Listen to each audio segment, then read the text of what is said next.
My son and his wife locked my husband and me in the basement of our own home, shouting, "This is ours now."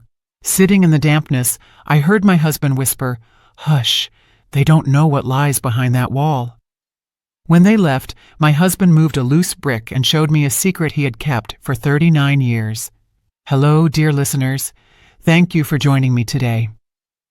Before I begin my story, I would be very happy if you subscribed to the channel and left a comment writing which state or country you are listening from.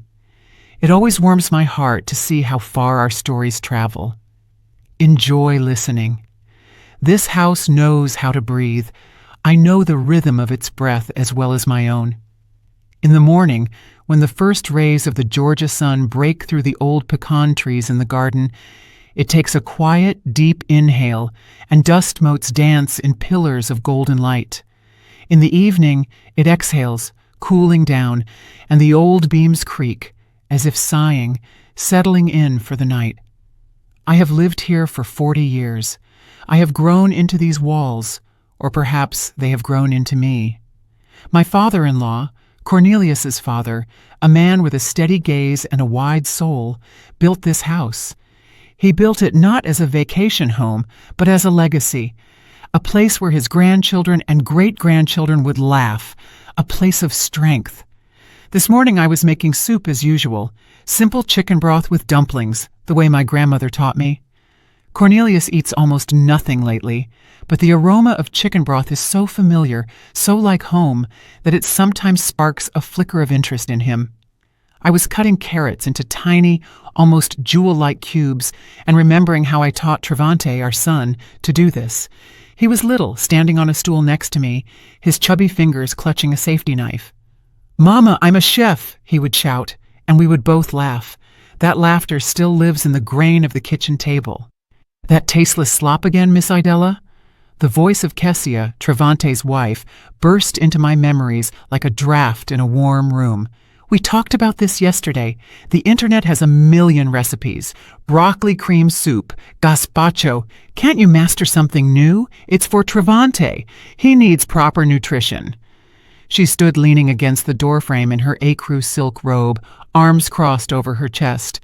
She never called me Mom, only Ms. Idella, with a cold politeness that was worse than outright rudeness. I didn't turn around. I just kept stirring the broth. "Your husband loves this soup," I answered quietly. "And his father loves it. Father doesn't understand anything anymore," she cut in. "But Travante deserves better. They have been living with us for 3 years, ever since Cornelius had his first stroke. At first, it seemed right. Family should be together, especially in hard times. I gave them the entire second floor, the master suite with the balcony overlooking the garden. Cornelius and I moved downstairs to his former study so he wouldn't have to climb the stairs. Gradually, their things, their habits, their smells, Kessia's sharp perfume, Travante's tart cologne, began to displace the air of this house. Last week, she moved grandfather's armchair without asking, the one with the worn armrests where my father-in-law used to read the Savannah Tribune. She shoved it into the darkest corner and hoisted some soulless white contraption of metal and leather into its place. "It doesn't fit the modern interior," she threw over her shoulder at me. I said nothing then. I just went downstairs at night when everyone was asleep and stroked the old cracked leather of the chair the way one pets a faithful old dog. I remember how Travante used to fall asleep in it in his grandfather's arms, how I sat in it myself while pregnant, reading history books, dreaming of returning to my work at the archives when my son grew up a bit. But he kept growing. And then came Cornelius with his career, demanding constant attention, and my dream quietly gathered dust like old tomes in the attic. Cornelius lay in the study, staring at the ceiling. His body had weakened, but his mind sometimes flared with its former clarity, like an ember in a dying fire. I walked over, sat down next to him, and took his hand. His skin was dry and thin, like parchment. "How are you, my love?" I whispered. He slowly turned his head, his eyes focused on me. "They are noisy," he exhaled. Yes, they were always noisy. Their voices, their arguments about money, their loud laughter, All of it was alien to the quiet, grounded life of our home. Travante came down for lunch. He didn't say hello, sat at the table, and immediately stared at his phone. I placed a bowl of soup in front of him. He pushed it away. "Ma, we need to talk. Seriously." Kessia instantly materialized next to him, sitting opposite, folding her hands on the table. In her eyes was that predatory glint I had learned to recognize. It meant they were plotting something.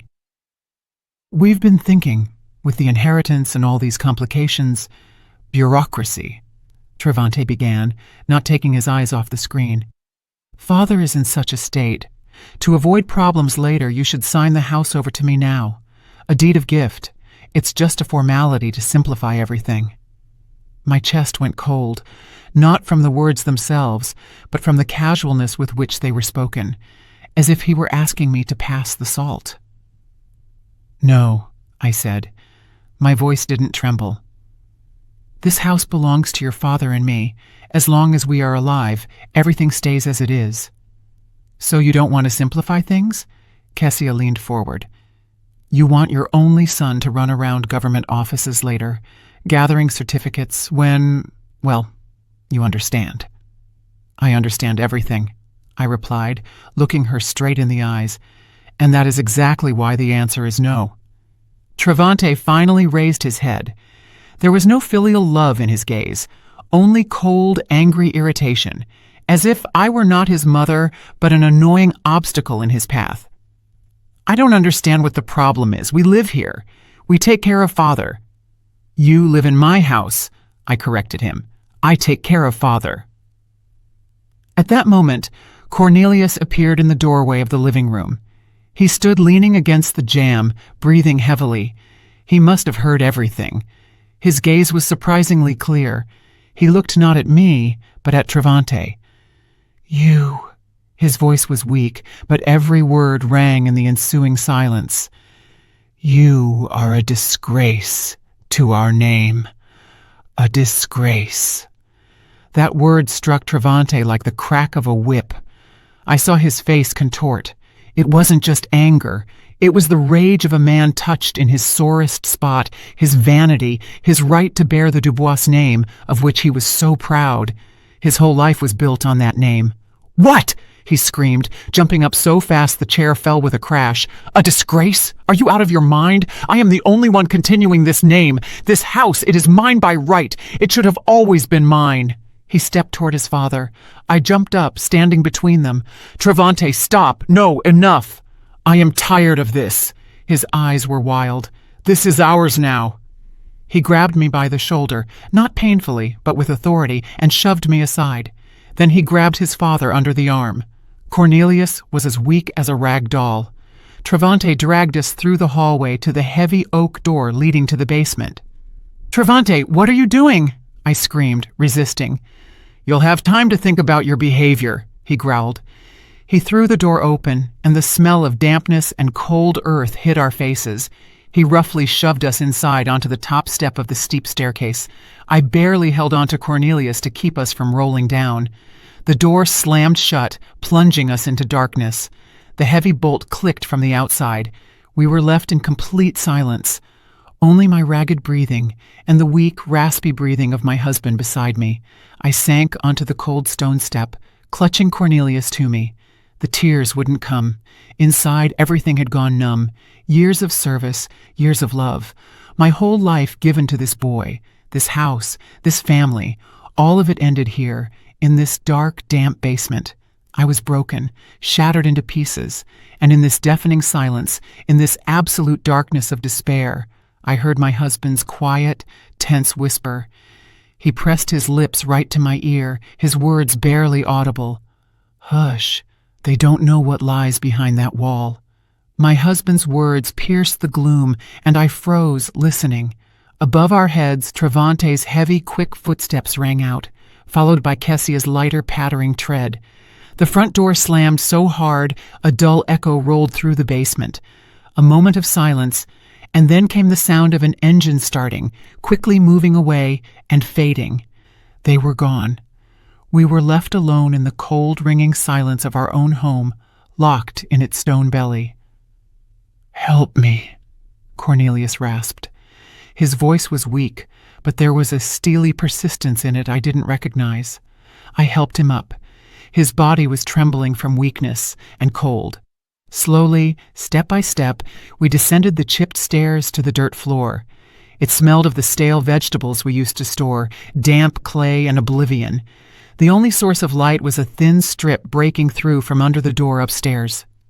In this dim twilight, I could barely make out the shapes of old shelves covered in cobwebs and empty jars piled in the corner. Cornelius led me not to the shelves, but to the far wall, to the very masonry of the foundation. He leaned against the rough, damp stones, breathing heavily. "Here," he whispered. "Father showed me when I was 18, said it was for the most extreme case. I thought it would never come." He ran his shoulder along the wall, searching for something by touch in the gloom. Finally, he stopped. "Here, press. I don't have the strength." I touched the stone where he pointed.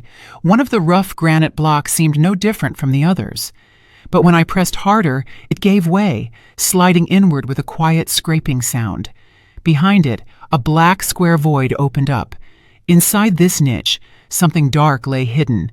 I reached my fingers in and felt cold, smooth metal. It was a small tin box, an old tobacco tin, the kind popular in my childhood. I pulled it out. It was light, almost weightless. We returned to the steps and sat side by side. Cornelius took the box from me. His fingers struggled with the simple latch for a long time. Finally, with a quiet click, the lid opened. I expected to see anything. Old photographs, maybe a few gold coins hidden by my father-in-law for a rainy day. But inside there was nothing shiny, only a few yellowed papers folded in four. Cornelius took out the top document and unfolded it. Even in this faint light, I saw the official seal and faded violet ink. It was a birth certificate. "Read it," Cornelius said. I took the paper. It was fragile as an autumn leaf. The name written in calligraphy was unfamiliar to me. Cassius Thorne, place of birth, a prison hospital in Mississippi, a place I had only heard terrible stories about. Mother's name, dashed out. Father's name, Orion Thorne. "I don't understand," I whispered, looking at my husband. "That's me," he said quietly. "That is my real name." Something snapped inside me. For 40 years, I had lived with Cornelius Dubois, son of the esteemed Dr. Dubois, heir to a famous family, and now this fragile sheet of paper was telling me I didn't know the man I had shared a bed with, raised a son with, built a life with. He took out the next document. An adoption decree. Cassius Thorne adopted by citizen Dubois, Langston James. The new son is assigned the surname Dubois and the name Cornelius. Everything was certified with dry official stamps. The last item in the box wasn't an official paper, but a letter written in the familiar, confident handwriting of my father-in-law. Cornelius handed it to me. "Son," I read mentally, struggling to make out the words in the dark. "If you are reading this, it means dark times have come, and I am likely gone. I never told you the whole truth, fearing it would break your life. Your father, Orion Thorne, was a brilliant scientist, an honest and brave man. But in our country, honesty and courage often become a crime. He was slandered, labeled a threat to national security, a traitor, and he perished in prison. I was his friend and colleague. I promised him I wouldn't let his son be lost. I adopted you, gave you my name, my family, to protect you, to erase the brand of a traitor's son. Live with dignity, Cornelius. Wear the Dubois name with honor. But never forget whose blood flows in your veins, the blood of a brave man." I read to the end and slowly folded the letter. The cold that had started in the basement was now coming from within. It chilled me to the bone. All these years, Cornelius lived with this secret. He feared the shadow of the past.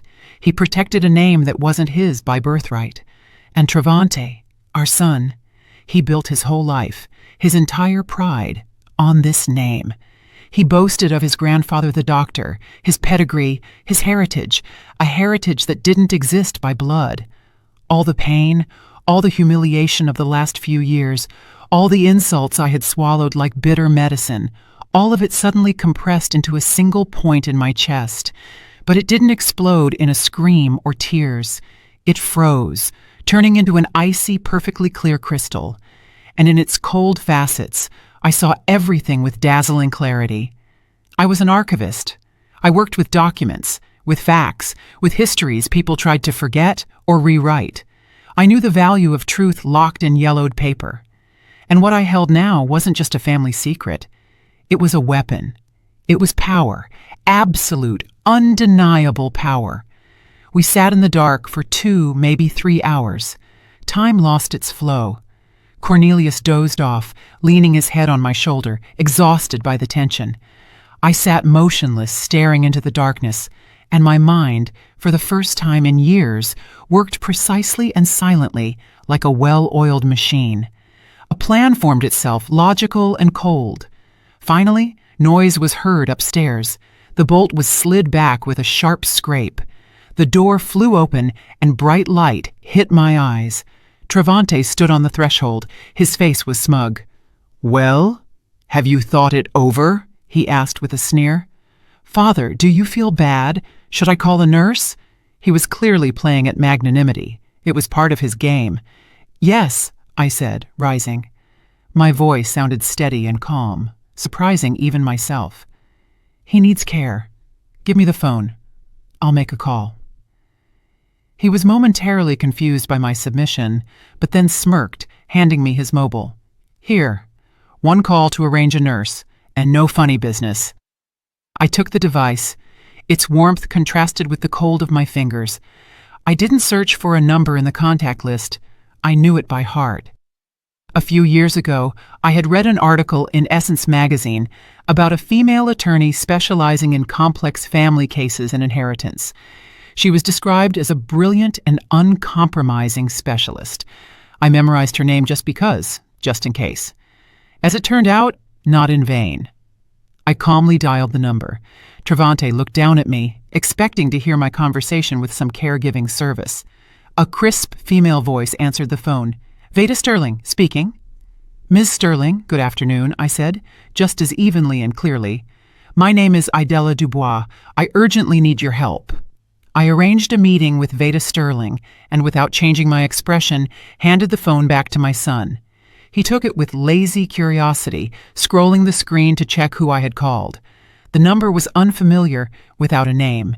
He apparently decided it was a care agency, and complete satisfaction reflected on his face. He had won. The old mother was broken and submitted. "Good girl," he tossed out, more to himself than to me. A sensible decision. "Come on, Kessia, let's help Father up. It's not fitting for him to sit on the steps." They helped Cornelius to his room with that exaggerated, showy care that hurts the eyes with its falseness. They tucked him into bed, adjusted the blanket. Kessia even brought a glass of water. They were acting out a play of magnanimous victors, and I was their main audience. I watched silently, and they mistook my silence for capitulation. That was their first and main mistake. In the following days, a strange, unnatural silence reigned in the house. I performed my duties with mechanical precision, cooking broths for Cornelius, cleaning rooms, doing laundry. I moved through the house like a ghost, a shadow of myself, and this suited them perfectly. They stopped noticing me the way one notices old furniture. I became part of the interior, convenient and mute, and this gave me what I didn't have before, the opportunity to listen and see. They stopped hiding. They decided they could talk about everything in front of me. After all, a broken spirit is incapable of resistance. One morning at breakfast, while I was silently serving biscuits, Kessia, flipping through some glossy magazine, said to Travante, "Honey, I've been thinking. That wall between the living room and Father's study, it's not load-bearing. If we tear it down, we'll get a huge space, a studio. We can put a white marble bar counter right here." I froze for a moment with the skillet, the wall she wanted to demolish. My father-in-law's desk stood against that wall, where he wrote his last medical journals. Against that wall, Cornelius taught little Travante to write his first letters. There, on the wallpaper, if you looked closely, you could still make out a faint pencil mark. Our son's height at 5 years old. She spoke of it as if it were just an annoying hindrance on the way to a bar counter. "Great idea," Travante responded, not looking up from his coffee. "The study will be free soon anyway, and the library? Well, the books can be sold for scrap or recycled. Who reads them nowadays? Recycled.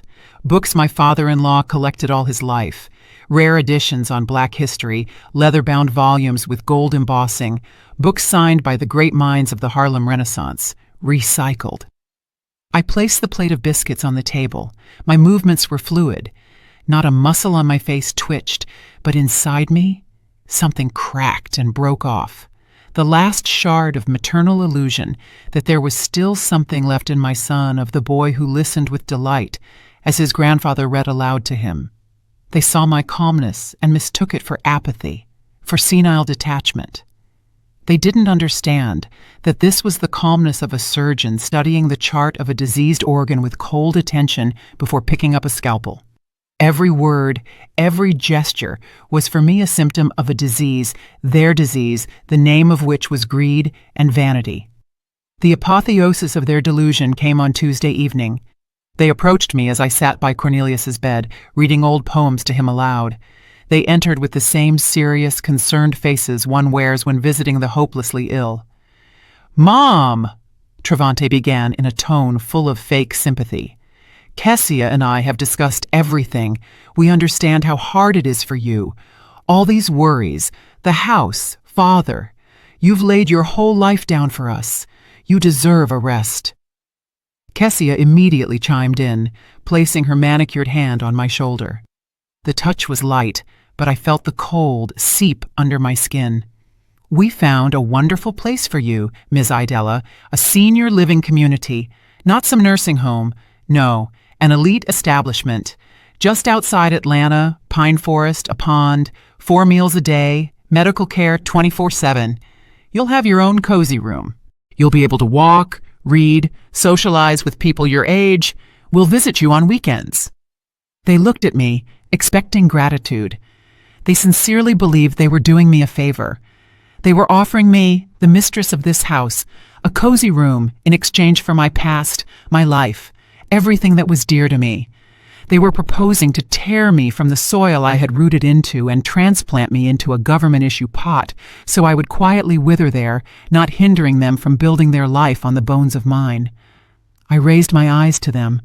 I looked at Travante, at his face so like my father's, and at the same time so alien. I searched in him for at least something, a shadow of doubt, a spark of shame, but found none. There was only confidence in his own righteousness and slight annoyance that he had to waste time on these sentiments. At that moment, the last drop of my maternal love died. It didn't evaporate in anger, didn't drown in tears. It simply ceased to be. As if a spring snapped in an old clock and the pendulum, swinging for 40 years, stopped forever. I looked at this man and saw before me not a son, but a stranger, a calculating, cruel stranger with my eyes. And this realization brought not pain, but a strange, cold liberation. I owed him nothing anymore, neither love nor forgiveness nor pity. "That is a very generous offer," I said quietly. My voice sounded hollow but steady. "I need to think."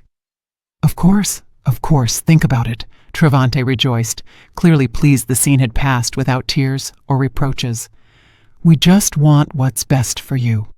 They left, leaving behind a trail of expensive perfume and absolute confidence in their victory.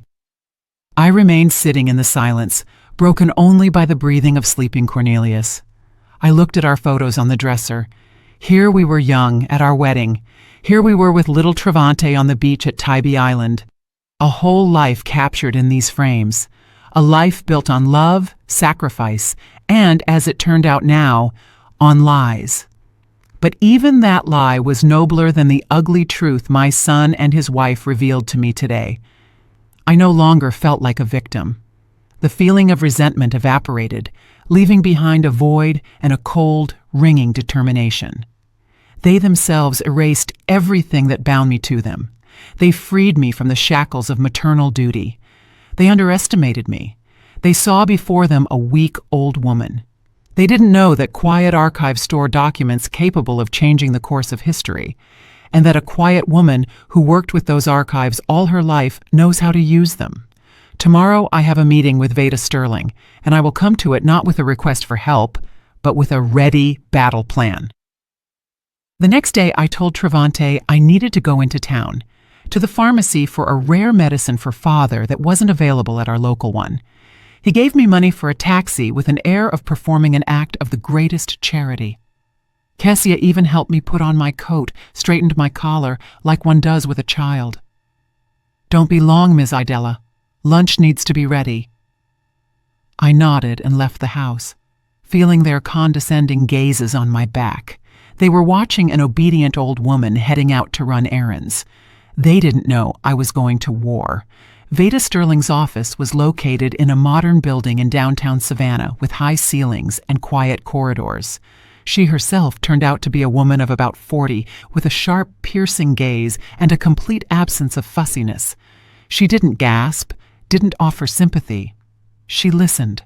I spoke evenly, without emotion, laying out the facts, the humiliation, the demands, the deed of gift, the basement. When I finished, she was silent for a few seconds, looking at me. "Do you have any documents confirming your rights to the house?" she asked finally. Her voice was calm, but steel could be felt in it. "I have something more important," I answered, and took the tin box from my bag.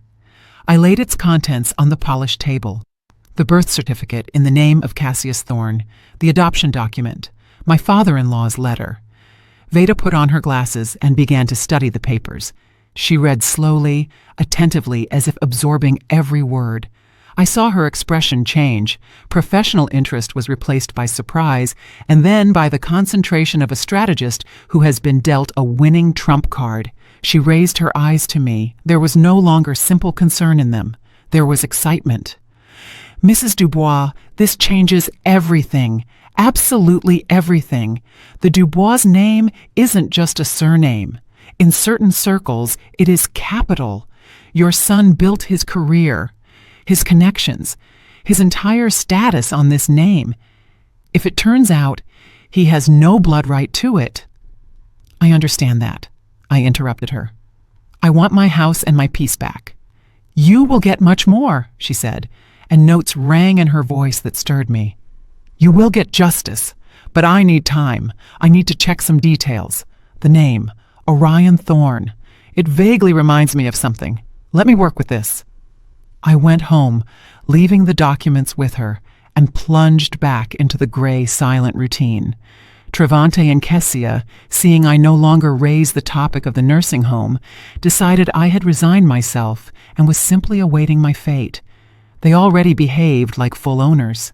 Kessia ordered furniture catalogs. In the evenings, they sat in the living room, loudly discussing which shade of gray would best suit the walls in their future studio. I walked past without stopping, but every word they said was deposited in my memory, becoming another stone in the foundation of my resolve.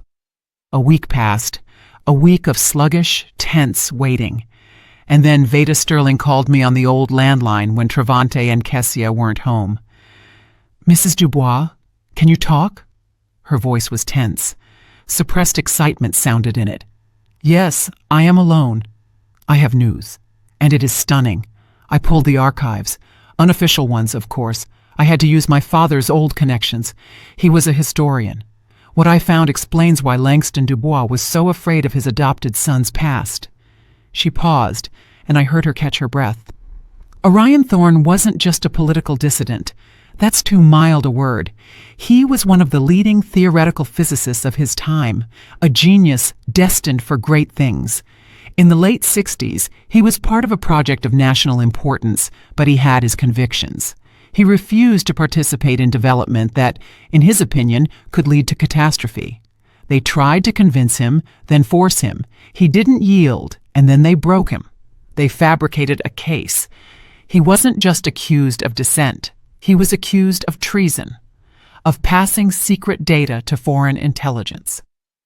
I listened, and the cold that had settled in me in the basement seemed to turn into ice, binding my insides. There was a closed trial, Veda continued. His name was erased from everywhere, from scientific publications, from lists of institute employees. It's as if he never existed. But in narrow academic and government circles, his name is still remembered. Not as the name of a scientist, but as the name of a traitor, a brand, a stain that in those circles doesn't wash away even after a generation. I was silent, lacking air. I sank onto a chair. Do you understand what this means, Mrs. Dubois? Veda's voice became quieter but more distinct. Your son, Travante, builds his business on connections. He prides himself on his lineage, his partners, his clients. These are people for whom reputation, purity of name, continuity of generations is everything. They do business with the grandson of the renowned Dr. Dubois. And now imagine what will happen to his business, to his position in society, when it turns out that he is actually the grandson of Orion Thorne, a man whose name for them is synonymous with treason. There it was. That was the weapon I had thought of. But it turned out to be not just a pistol. It was a bomb capable of not just winning back my house, but destroying the entire world my son had so carefully built for himself. This won't just strip him of his inheritance, Veda finished. This will destroy him socially, professionally, financially. He will become an outcast, a pariah. For him and his wife, that is worse than death. I hung up the phone. I sat in the kitchen in silence. The sun shone through the window. A geranium bloomed in a pot on the windowsill. Everything was as always, but the world had changed. The stakes in this game had risen to the heavens. It was no longer about an old house and a humiliated mother. It was about the total destruction of my son's life. And I felt no horror, no pity, no maternal instinct that should have screamed inside me, protecting my child, whatever he might be. No, I felt only cold, eerie satisfaction, a sense of perfect, calculated justice. You wanted to take my house. You wanted to throw me into a home. You wanted to erase my life like an unnecessary entry in a book. Fine. Let's see what it's like when your life is erased, when your whole existence, built on pride and lies, turns to dust from a single breath of truth. I stood up and walked to the window. I looked at the garden I had planted with my own hands, at the old pecan tree under which little Travante played. I was saying goodbye to him, not to the man who now lived on the second floor, but to that boy I once loved more than life itself. Saying goodbye forever, because I knew I would pull the trigger without hesitation. I stepped away from the window when I heard the sound of a car pulling up. They were back. My heart didn't flutter. It beat evenly, coldly, measuring out the seconds until the beginning of the end. I went out into the hallway to meet them, not as a servant, but as the mistress of the house. For the first time in months, I squared my shoulders. They entered laughing, laden with bags from expensive stores. Kessia held a roll of wallpaper samples. They were in a great mood. "Ms. Idella, you're here," Kessia tossed out, not looking at me. "Travante, look, this pearl shade will look perfect in the foyer." They didn't even notice how I had changed. They were too absorbed in themselves, in their future, which they had already planned within the walls of my house. 2 days later, on Saturday morning, the doorbell rang. Travante went to open it, grumbling discontentedly about visits without warning. I waited in the living room. I knew who it was. Veda Sterling stood on the threshold. She was dressed in a sharp, dark suit. In her hands was a thin leather briefcase. Behind her stood an official-looking man, a courier from a legal firm. "Dubois, Travante Cornelius?" Veda asked in an even, businesslike tone. "Yes, and who are you?" Travante measured her with an appraising look. "My name is Veda Sterling. I represent the interests of the owner of this house, Idella Dubois. This is for you." She handed him a thick envelope. Travante took it confusedly. He looked at me, then back at Veda. His face expressed complete bewilderment. Owner? What owner? This is my family's house. I would ask you to familiarize yourself with the document, Veda replied coldly. Kessia came out of her room, attracted by the voices. Seeing the strange woman, she frowned. Travante tore open the envelope with irritation. He began to read, and I saw the color slowly drain from his face. First bewilderment was replaced by anger, and then he laughed, loudly, hysterically. Eviction? He laughed. Mama, is this your joke? You hired this actress to scare us? This is just ridiculous. Kessia snatched the paper from him, ran her eyes over it. Her face also twisted into a contemptuous sneer. Ms. Idella, we thought you had fallen into apathy, but you, it turns out, decided to play drama. Very cute, but we don't have time for this. She turned to Veda. Miss, I'm afraid my mother-in-law has misled you. She is an elderly person, a bit out of her mind. Here. With a triumphant air, she walked to the credenza, took a folder from a drawer, and pulled a document out of it. Here is the real document, the deed of gift. The house belongs to my husband, Travante Dubois, so you can use your papers as you see fit. She handed the document to Veda. Veda took it without even glancing at me. She held the paper up to the light, studied it carefully. I saw her calm, focused face. Interesting document, she said finally, returning it to Kessia. Especially interesting is Mrs. Dubois' signature, so fresh, and the notary's seal. I know this notary, Mr. Henderson. It is a great pity that he passed away 2 years ago. It must have been a very complex document if he had to notarize it from the other side. A ringing silence hung in the room. The laughter froze on Travante's lips. Kessia looked at Veda. Her face went white as a sheet. What? What are you talking about? She stammered. I am talking about the fact that this paper is a clumsy, very clumsy forgery, Veda continued calmly, looking straight into Kessia's eyes. Forensics will prove this in one day, and then we will be talking not about eviction, but about grand larceny and fraud. That is a felony, several years in prison. Travante stepped forward. His face was crimson with rage. Who are you to threaten us in our own house? I am a lawyer, and I do not threaten. I inform of consequences. The house, as I already said, belongs to my client. This is confirmed by the will of her late father-in-law, Langston Dubois, the original of which I have. It clearly states that the sole heir to all his property is his daughter-in-law, Idella Dubois, in gratitude for her care of the family.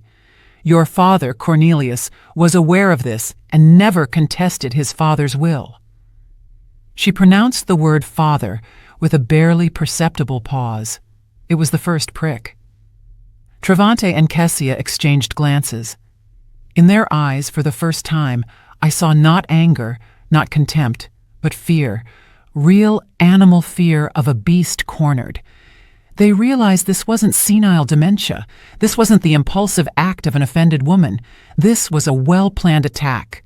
We will contest it, Travante shouted. We will prove she is incompetent, that you tricked her. I am the only Dubois, the direct heir. I have a right to this house. Veda Sterling nodded slowly, as if she expected exactly these words. She took a step forward. Her voice became quieter, almost confidential, but all the more ominous for it. You can certainly try. Court proceedings, contesting the will. But keep in mind, Mr. Dubois, to contest Langston Dubois's will, you will first have to prove to the court that you have a legal right to it, that you, as you put it, are a direct heir, and for that, she paused again, letting every word soak into the air, it will require a full and public clarification of the Dubois family genealogy, with all necessary genealogical examinations and the unearthing of archival documents to establish, so to speak, the purity of the family line. She fell silent, and in that silence I heard my own heart beating loudly. She didn't say anything directly. She didn't mention the name Thorne. She didn't speak of treason. She just threw that phrase onto the table, full and public clarification of genealogy, and that phrase exploded in the room like a silent bomb. Kessia swayed and grabbed the back of a chair, Her face expressed horror and complete lack of understanding. But Travante understood everything. He didn't know the details. He didn't know the whole truth. But he heard in Veda's words a threat aimed at the very heart of his world, at the foundation of his identity. He paled so much his lips turned blue. They looked at me, at the quiet, gray-haired woman who had stood silently by the fireplace all this time. And in their eyes, I finally saw what I had been waiting for. Not just fear, but realization. Realization that the old woman they had written off, whom they had locked in the basement, whom they were going to ship off to finish her days in a home, held the threads of their fates in her hands, and she was ready to cut them. Veda Sterling nodded to me, turned, and walked out. The courier followed her. The door closed with a quiet click that sounded like a gunshot in the deafening silence. We were left, the three of us, me, my son, and his wife. The air in the room thickened, became heavy. It was hard to inhale. Travante was the first to recover. His initial shock was replaced by rage, dark, animalistic, sweeping away everything in its path. "What was that?" he screamed, turning to me. His face contorted, became alien, vicious. "What have you done? You decided to destroy your own family? You conspired with that shark to throw us onto the street?" He advanced on me, and for a moment I saw in his eyes the same madness as on that day he pushed us into the basement. But there was no fear in me. I stood motionless, looking him in the eyes. "You don't understand what you've gotten yourself into," Kessia chimed in. Her voice was breaking into a squeal. She paced the room like a bird in a cage. "Genealogy? What genealogy? What did she mean? Have you been hiding something from us? Some shameful secrets?" They screamed, accused, threatened, said they would put me in a mental institution, prove my insanity, that I would disgrace the Dubois name. They threw words like stones, trying to breach my silence, to force me to be afraid, to retreat. But their stones bounced off my calm confidence like peas off a stone wall. I remained silent and watched. I let their fury burn out, turn to ash. And when the stream of threats ran dry, when they fell silent, breathing heavily, exhausted by their own anger, tactics changed. They saw that I could not be taken by shouting and force, and then they decided to press on other strings, on those which they thought still resonated in my soul. Kessia was the first to sink into a chair and cover her face. Her shoulders shook in soundless sobs. It was an act, I knew, but a skillful one. "Ms. Idella, Mama," she sobbed. "How can this be? We are family. We love you. We wanted what was best. We thought about your future, your peace of mind. Yes, maybe we were wrong. We got heated. But is it worth destroying everything over this?" Travante walked over and squatted in front of me. He tried to take my elbow, but I pulled away slightly, and he removed his hand. He looked up at me. There was no more rage in his eyes. Now feigned grief and filial hurt splashed there. "Mama," he said quietly, soulfully, "remember everything that happened. Remember how you raised me. You gave me everything. You sacrificed your career, your dreams, for me, so that I would become who I am. Can you really destroy all of that yourself now? Were all those sacrifices just to kick me out of my own home in the end?" He spoke of my sacrifices. He who had never appreciated them in his life. He who took them for granted. Now he pulled them out like an old dusty banner, trying to hide behind it. "I am your son, Mama." His voice trembled, and this time it seemed almost sincere. "Fear is a good actor. Your only blood, your continuation. Everything I do for the future of our family, our name, so that the Dubois name sounds even louder. That is your honor, too. Father's honor, grandfather's honor." He spoke, and I looked at him. And for the first time in all this time, I felt something other than cold anger and determination. It was pity. Deep, piercing, almost unbearable pity. Not for my son, but for this man sitting at my feet. For a man whose life turned out to be a house of cards built on the sand of someone else's surname. He clung so desperately to this name, to this myth, because he had nothing else. Without the Dubois name, he was a nobody. He waited for an answer. He waited for tears, reproaches, maybe even forgiveness. He waited for the maternal heart to falter. But it was silent. It had turned to stone that day in the basement. I sighed slowly, and when I spoke, my voice sounded in the silence of the room so calm and distinct that they both flinched. "The house is the least of your problems, Travante." He looked at me uncomprehendingly. "You have lived your whole life," I continued, looking him straight in the eyes, never looking away, "appropriating a legacy that was never yours. The respect you demanded, the name on which you built your life, your business, your pride, all of it is a ghost." I fell silent. I didn't explain anything. I didn't name Thorne. I didn't tell the story of his real grandfather. I just left that phrase hanging in the air between us. A ghost. I saw his brain working, how he frantically tried to understand what I meant. I saw fear begin to take shape in his eyes, the shape of something unknown, but monstrous. "What? What are you saying?" he whispered. "What legacy? What name? I am a Dubois. My father is Cornelius Dubois. My grandfather is Langston Dubois." "Your grandfather Langston Dubois was a great man," I said quietly, "and very noble. He gave your father his name to save him. And you turned that name into a commodity, a shield for your vanity, and you disgraced it. Father was right." I let him figure out the rest himself. I knew my son's imagination. I knew his greatest fears, the fear of being a nobody, the fear of turning out to be an imposter.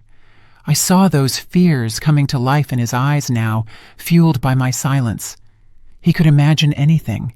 Illegitimacy, a secret shame in the lineage, any dirt that could stain the shining name of the Dubois family. And any of those guesses was torture for him.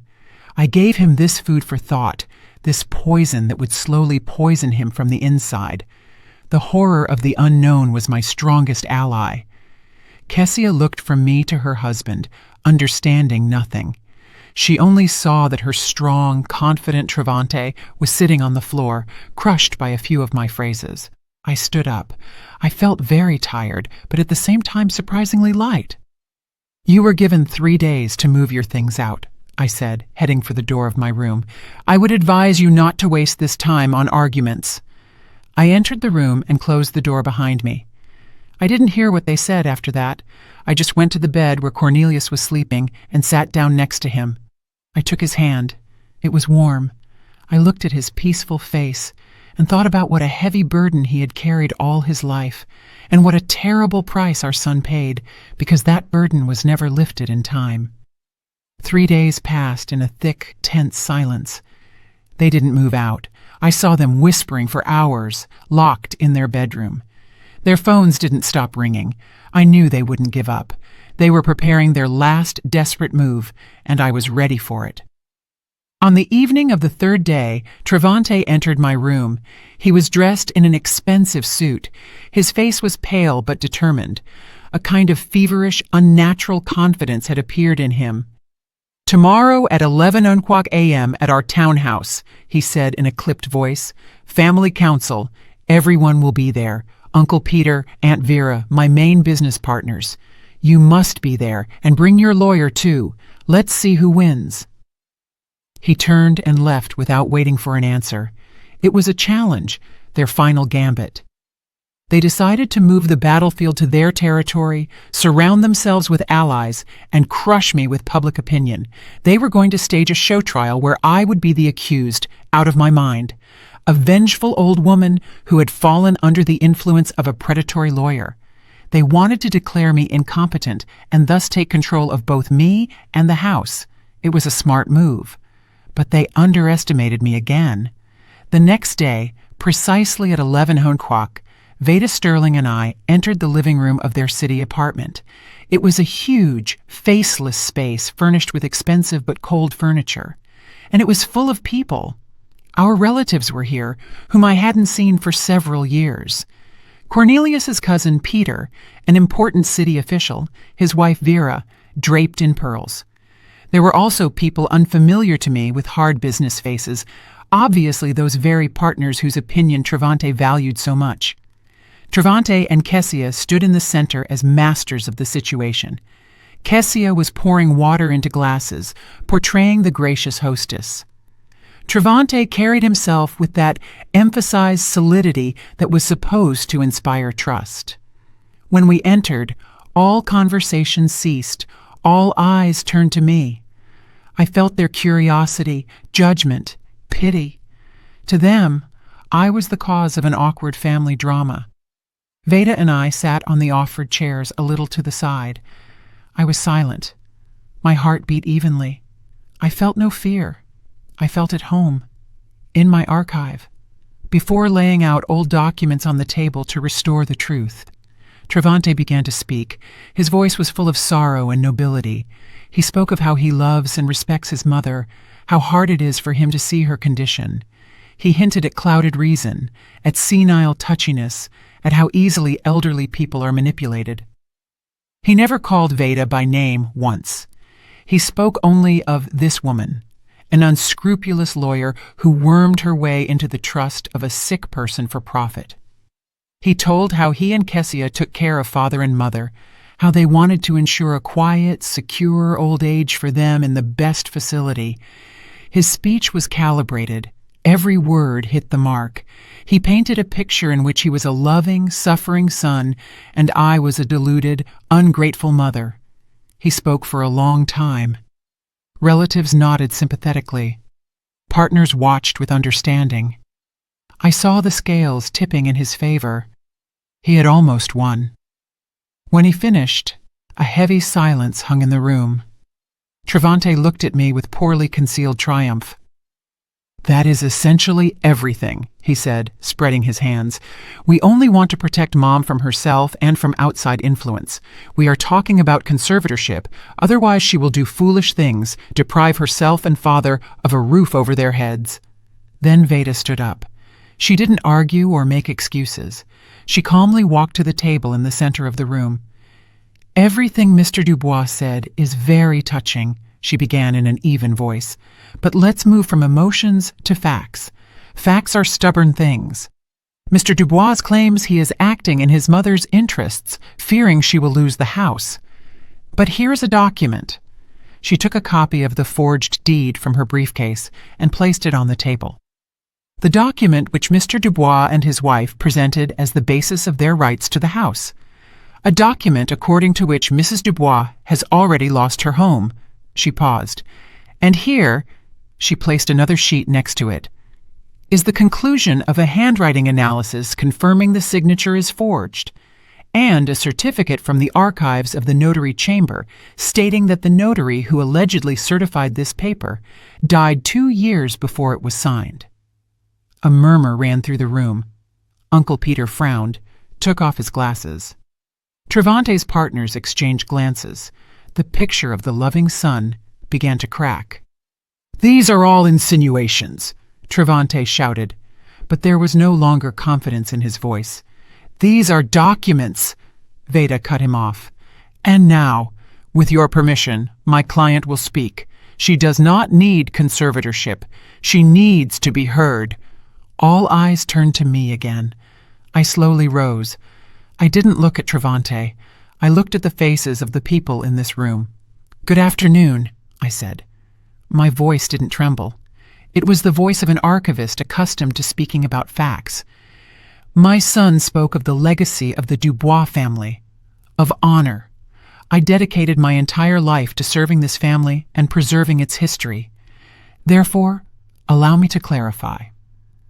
I took another folder from my bag. Legacy is not just a house and money. It is primarily memory and truth. Here. I placed my father-in-law's letter on the table. This is a letter from my father-in-law, Langston Dubois, to his adopted son, my husband Cornelius. He writes about love, about duty, about nobility. He writes about how he saved an orphan boy by giving him his name. This is the true legacy of the Dubois family, love and self-sacrifice. I spoke calmly, laying out the history of my family before them like solitaire. I told them the truth, not all of it. I didn't name Orion Thorne. I didn't speak of treason. The honor of the family, even one like this, I didn't want to stain publicly. I simply said that Cornelius was an adopted son, the son of a repressed scientist whom Langston Dubois saved from the system, giving him his surname and his love. Langston left this house to me, I pointed to the copy of the will, because he believed I would preserve his spirit, the spirit of a family built not on blood, but on love.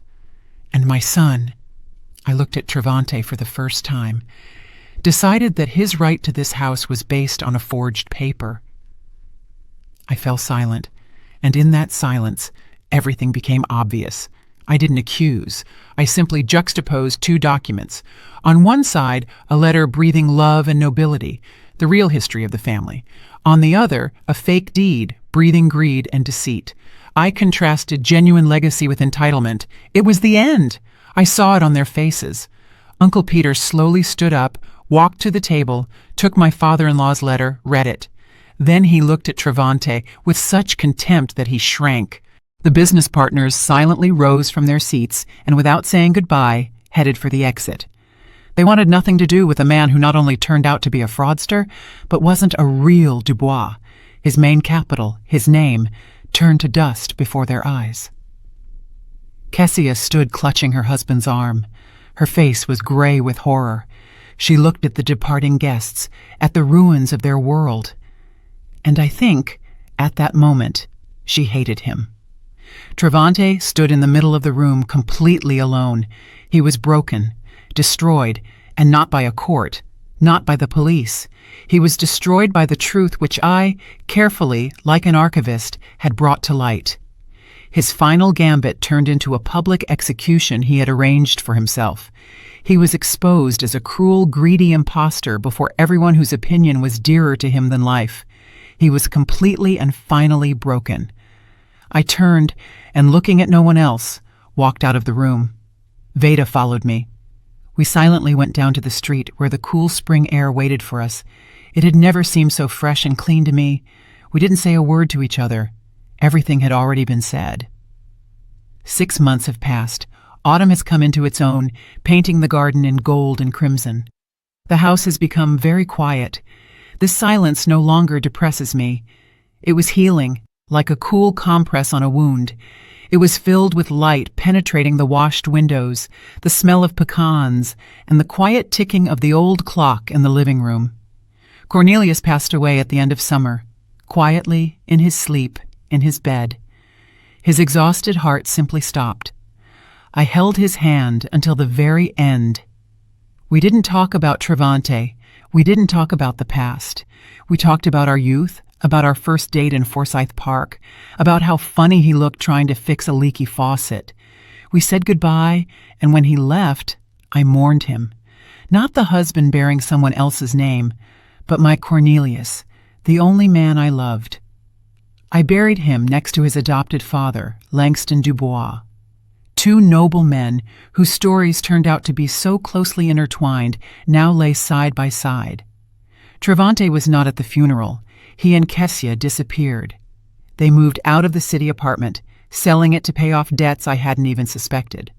Their world, built on the prestige of the Dubois name, collapsed in a single day. Partners turned away. Friends stopped answering calls. The society in which they so wanted to shine expelled them. I heard from distant relatives that they moved to some small provincial town in Alabama, where Kessia found a job as a receptionist in a beauty salon. Nothing was heard of Travante. He didn't call, didn't write. For me, he simply ceased to exist, like the ghost I once spoke of. I felt neither gloating nor hatred, only emptiness in the place where maternal love used to be.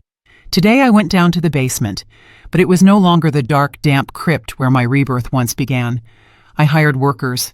They cleaned it out, whitewashed the walls, installed bright lighting. Along the walls now stood not dusty shelves with jars, but new pine ones, smelling of resin. In the center, a large, sturdy work table, my table. This basement, once my prison, became my sanctuary, my personal archive, the place where I finally returned to myself. I slowly laid out old photographs, letters, documents on the table. All my life, I had been the keeper of other people's stories, the history of the Dubois family, the history of my husband, the history of my son. I carefully collected them, cataloged them, protected them. Now the time has come to collect my own. I took a new album with blank pages in a hard leather binding. On the first page, I neatly placed Langston Dubois's letter, a document about love and nobility that became the cornerstone of this story.